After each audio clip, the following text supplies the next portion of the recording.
Hello everyone. మీరు చూస్తున్నారు Rakesh బయోవర్స్ YouTube channel. ఇప్పటివరకు మీరు మన ఛానల్‌ని సబ్స్క్రైబ్ చేసుకోకపోతే సబ్స్క్రైబ్ చేసుకోండి. మనం ఈ ఛానల్‌లో బయాలజీ, బాటనీ, జువాలజీ సింపుల్‌గా, క్లియర్‌గా, డీటెయిల్‌గా మనకు అర్థమయ్యేటట్టు ప్రతి టాపిక్‌ను అది ఫస్ట్ ఇయర్ అయినా, సెకండ్ ఇయర్ ఇంటర్మీడియేట్ అయినా, లేకపోతే degree first year, second year, final year అయినా ఏదైనా బాటనీ, జువాలజీ టాపిక్స్ అన్నీ ఈజీగా మీకు అర్థమయ్యేటట్టు ఎక్స్‌ప్లెయిన్ చేస్తా. మీకు ఏవైనా టాపిక్స్ గురించి క్లాసెస్ కావాలంటే కామెంట్ చేయండి. ఈ వీడియోలో మనకు డిగ్రీ థర్డ్ సెమ్‌లో 12 మార్క్స్ ఇంపార్టెంట్ క్వెషన్ అయిన పిట్యూటరీ గ్లాండ్ గురించి ఈరోజు మనం డిస్కస్ చేసుకుందాం. పిట్యూటరీ గ్లాండ్ అంటే దానికి ఇంకో పేరు మాస్టర్ గ్లాండ్ అని కూడా పిలుస్తాం. ముందు ఈ గ్లాండ్ యొక్క location found at the base of the brain and lies just below the hypothalamus in a bony cavity is called silica tunica of the sphenoid bone. ఓకేనా, అంటే ఇది లొకేషన్ చూసుకుంటే బేస్ ఆఫ్ ద బ్రెయిన్. ఇక్కడ మనకు ఇంకో part వచ్చింది. బ్రెయిన్లో hypothalamus ఉంటుంది. హైపోథాలమస్ కింద ఒక బోనీ క్యావిటీ ఉంటుంది, స్టిఫనైడ్ బోన్ క్యావిటీ. దాని కింద ఉంటుంది ఆ దాన్నే పిట్యూటరీ గ్లాండ్ అంటాం. ఓకేనా, ఇది ఎక్కడ ఉంటుంది? హైపోథాలమస్ కింద, అంటే బ్రెయిన్లో కింద ఉంటుంది. నెక్స్ట్ దీని వెయిట్ అబౌట్ 0.5 గ్రామ్స్ ఉంటుంది. దీని షేప్ చూసుకుంటే ఇది మనకు పీ షేప్ లాగా ఉంటుంది. Colour reddish grey, shape oval and P shape. ఓకేనా, ఇది పిట్యూటరీ గ్లాండ్ యొక్క ఇంట్రొడక్షన్. నెక్స్ట్ దీంట్లో ఉండే పార్ట్స్ గురించి తెలుసుకుందాం. పిట్యూటరీ గ్లాండ్ అనేది 3 లోబ్స్గా డివైడ్ అయింది. మన హార్ట్ 4 ఛాంబర్స్ ఎలా ఉంటుందో పిట్యూటరీ గ్లాండ్‌లో కూడా 3 ఛాంబర్స్, అంటే 3 లోబ్స్ ఉంటాయి. ఇక్కడ లోబ్స్ అంటాం దాన్ని. ఫస్ట్‌ది యాంటీరియర్ లోబ్. ఇది అడినో హైపోఫైసిస్ కిందికి వస్తది. ఈ అడినో హైపోఫైసిస్ అంటే ఏందో నెక్స్ట్ మనకు వస్తప్పుడు తెలుసుకుందాం. ఈ యాంటీరియర్ లోబ్ అనేది largest part of the pituitary gland. About 75% ఇదే ఉంటుంది. ఓకేనా. Next it produce and secret hormones. మనకు ఈ పిట్యూటరీ గ్లాండ్ ఏ పార్ట్ నుంచైనా హార్మోన్సే ఉత్పత్తి అవుతాయి, అంటే ప్రొడ్యూస్ అవుతాయి. ఆ హార్మోన్స్ ఏవి? GH growth hormone, next thyroid stimulating hormone. ఓకేనా. Next FSH, ACTH, LH, prolactin, ఈ హార్మోన్స్ అనేవి దాని నుంచి రిలీజ్ అవుతాయి. ఓకేనా. ఫస్ట్ది యాంటీరియర్ లోబ్. సెకండ్ది నెక్స్ట్ థర్డ్ చూసుకుంటే ఇంటర్మీడియట్ లోబ్. మనకి ఇంటర్మీడియట్ అంటే మధ్యలో. ఓకేనా. Very thin layer between anterior and posterior lobe. Anterior లోబ్కు పోస్టీరియర్ లోబ్కు మధ్యలో ఒక థిన్ లేయర్ ఉంటుంది. దాన్నే ఇంటర్మీడియట్ లోబ్ అంటాం. ఓకేనా. It produce MSH, melanocyte stimulating hormone. ఓకేనా, ఇది ఎంఎస్హెచ్ను ప్రొడ్యూస్ చేస్తుంది. ఇది సెకండ్ లోబ్. ఓకేనా. లాస్ట్ లోబ్ అంటే థర్డ్ వచ్చేసి పోస్టీరియర్ లోబ్. ఉన్న 3 లోబ్స్లో స్మాలెస్ట్ లోబ్ అనేది ఈ లోబ్, అంటే పోస్టీరియర్ లోబ్ అనేది స్మాలెస్ట్ లోబ్. ఇది ఏం చేస్తుంది? Store and release hormones made by hypothalamus. ఏవైతే హైపోథాలమస్లో సింథసిస్ అయిన హార్మోన్స్ ఉంటాయో, తయారైన హార్మోన్స్ ఉంటాయో, వాటిని స్టోర్ చేసుకొని రిలీజ్ చేస్తుంది బాడీ లోపలికి. ఆ హార్మోన్స్ ఏవి అంటే వాసోప్రెసిన్, ఆక్సిటోసిన్. ఓకేనా. ఇవి 3 lobes: anterior lobe, posterior lobe, intermediate lobe. Next adenohypophysis. Adenohypophysis అంటే యాంటీరియర్ లోబ్, ఇంటర్మీడియట్ లోబ్ కలిస్తే ఆ పార్ట్ను అడినోహైపోఫైసిస్ అంటాం. మనకు హార్మోన్స్ ఇక్కడ నుంచి ప్రొడ్యూస్ అవుతాయి. Next neurohypophysis. ఓన్లీ పోస్టీరియర్ లోబ్ను న్యూరోహైపోఫైసిస్ అని అంటాం. ఇక్కడ వరకు క్లియర్ కదా.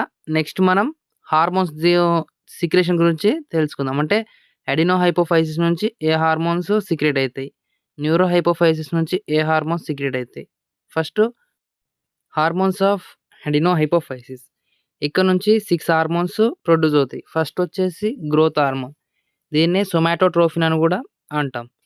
It stimulate the growth of bones, muscles, tissue. ఇది మన బోన్స్ యొక్క గ్రోత్ను, మజిల్స్ గ్రోత్ను, టిష్యూస్ యొక్క గ్రోత్ను పెంచుతుంది. మనం హైట్ కావాలంటే ఈ గ్రోత్ హార్మోన్ రిలీజ్ అయితే హైట్ అవుతాం, రిలీజ్ కాకపోతే తక్కువ ఉంటాం, పొట్టిగా ఉంటాం. Next regulates the metabolism of proteins, fats and carbohydrates. ఇది మన బాడీలో ప్రోటీన్స్, ఫ్యాట్స్, కార్బోహైడ్రేట్స్ యొక్క మెటబాలిజాన్ని రెగ్యులేట్ చేస్తుంది. ఓకేనా. ఒకవేళ గ్రోత్ హార్మోన్స్ ఎక్కువ రిలీజ్ అయితే ఏమవుతుంది, తక్కువ రిలీజ్ అయితే ఏమవుతుంది, దానికి కూడా డిజార్డర్స్ ఉంటాయి.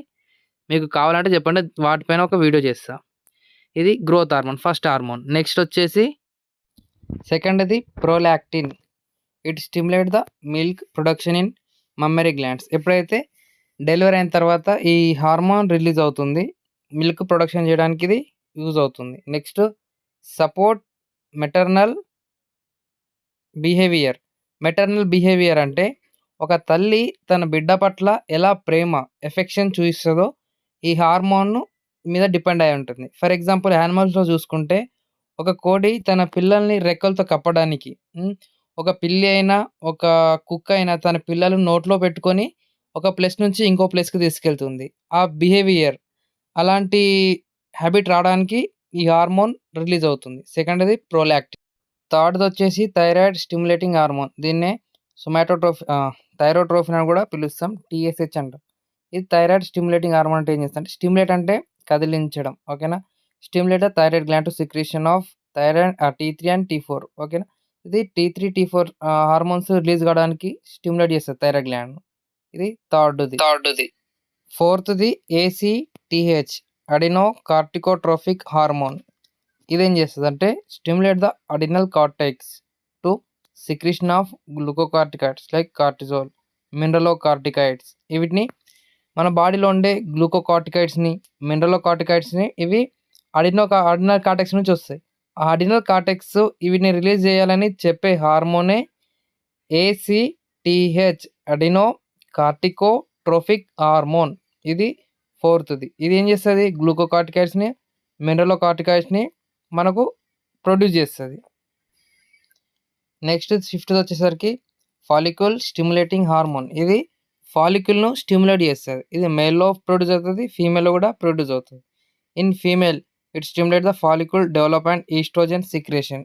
ఇది ఆ ఓవరీస్ డెవలప్ కావడానికి మరియు ఈస్ట్రోజన్ సిక్రేషన్ అంటే ఉత్పత్తి కావడానికి యూజ్ అవుతాయి ఈ hormone. Next in males stimulate spermatogenesis, the formation of sperms, ఓకేనా. స్పెర్మాటోజెనసిస్ను స్టిమ్యులేట్ చేస్తాయి. స్పెమ్స్ ప్రొడ్యూస్ కావడానికి ఇది, సింథసిస్ కావడానికి ఇది స్టిమ్యులేట్ చేస్తుంది హార్మోన్. దాన్నే FSH ఫాలిక్యూల్ స్టిమ్యులేటింగ్ హార్మోన్. ఇది ఫిఫ్త్ది. లాస్ట్ది ల్యూటినైజింగ్ హార్మోన్.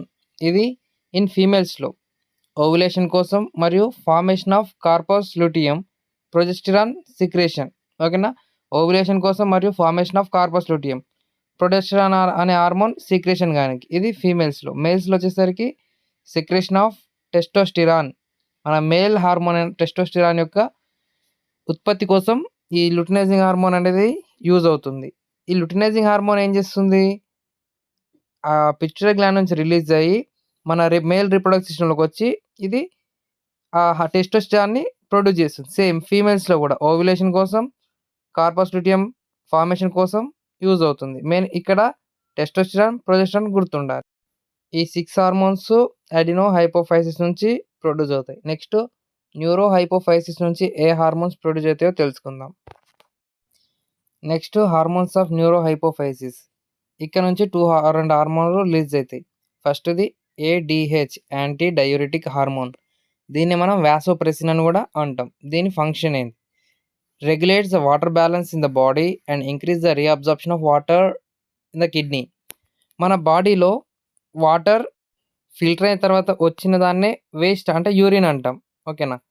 మన బాడీలో ఎప్పుడైతే మనం తీసుకున్న వాటర్ బాడీకి సరిపోనప్పుడు, మన బాడీలో వాటర్ పర్సంటేజ్ అనేది తక్కువ ఉన్నప్పుడు ఆ యూరిన్లోంచి కూడా మళ్ళీ మన బాడీ వాటర్ని అబ్జార్బ్ చేస్తుంది. ఇక్కడ మనకు వచ్చిన వర్డ్ రీఅబ్జార్ప్షన్. అంటే మళ్ళీ అబ్జార్బ్ చేసుకోవడం.